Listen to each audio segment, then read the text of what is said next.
Hello everyone, I'm Jordan from JL Performance, and today we're going to look into the suspension on the new Lynx.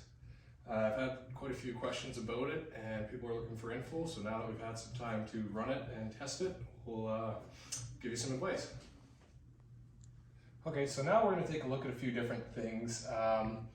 Lynx, and any BRP product for that matter, mostly comes out of the box with the suspension in all the softest settings. Now, for some people that's okay, for others, most people, such as myself, prefer to get the most out of everything, performance and handling. So for this, we're going to talk about kind of what each function does, some suggestions on settings and things to look for. Although the Lynx is very similar to the 850 Skidoo line, it is slightly different in the suspension in the front and especially in the rear. So we'll go into that. Okay, so first we're going to take a look at the front suspension, the KYB 46 shocks. Now what you have at this top plastic knob here is the clicker.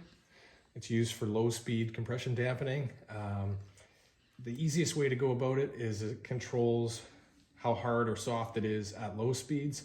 The larger hex bolt style knob in the back is for the high speed compression dampening, and that does essentially your high speed. So there's different videos on suspension and 100 different things we could talk about, but this is the bare minimum that you want to know about this and how it's going to affect it. The last is the knob at the bottom, the clicker, and it is used for your rebound, compression rebound. Mainly your rebound speed is the easiest way to think about it. How fast you want it to rebound. Different applications, you want it fast, some you want it slow, but we'll go into that. So we've had a lot of questions asked about suspension, and a lot of people have asked me how I do it or what we're looking for. My biggest secret or tip I can give out, if you go to your owner's manual, believe it or not, page 165 gives you all the standard suspension settings based on your riding style. So they give you a sport, standard, and comfort.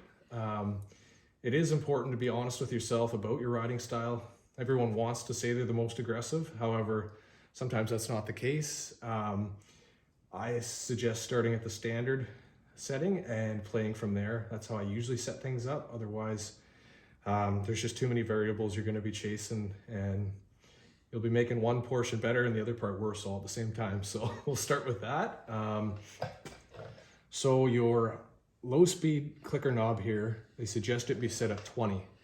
So 20 clicks, you start, thread it all the way in and back it out 20 clicks. So that's your baseline setting for standard. Now your high speed has the hexagon nut and it only wants it out 2. You'll hear 2 clicks. That's how you set up the top. So now we're going to take a look at the rebound. Their suggested setting is 24 clicks, same thing, thread it all the way in, out 24 clicks. That's the same for standard, and I believe sport is 20 clicks. So it's pretty similar all across the board. Okay, so now we're here in the rear skid, and this is your center shock. Same idea to adjust it. So your outer hexagon nut, again, is your high speed, suggested to set at 2. Your low speed is in the middle, and that is suggested to be set at 8. So it's a screwdriver style, so you just get in, tighten it all the way gently to the bottom where it's seated, and back it out 8 turns. Your spring preload is preset. Again, you can adjust that as needed, but most applications you're better to start there and play from there. Limiter strap is adjustable depending on preference. Comes at position number 2, and I suggest keeping it there to start with. So now we're at the rear skid, rear shock. This plays a big part in your weight transfer and handling and ski pressure. So the suggested setting on that, again, your high speed is the round hexagon nut. It's at 2, same as standard across the board. The low speed suggestion is 15. Again, it's a screwdriver style. And with that, as well as your spring preload, is also set.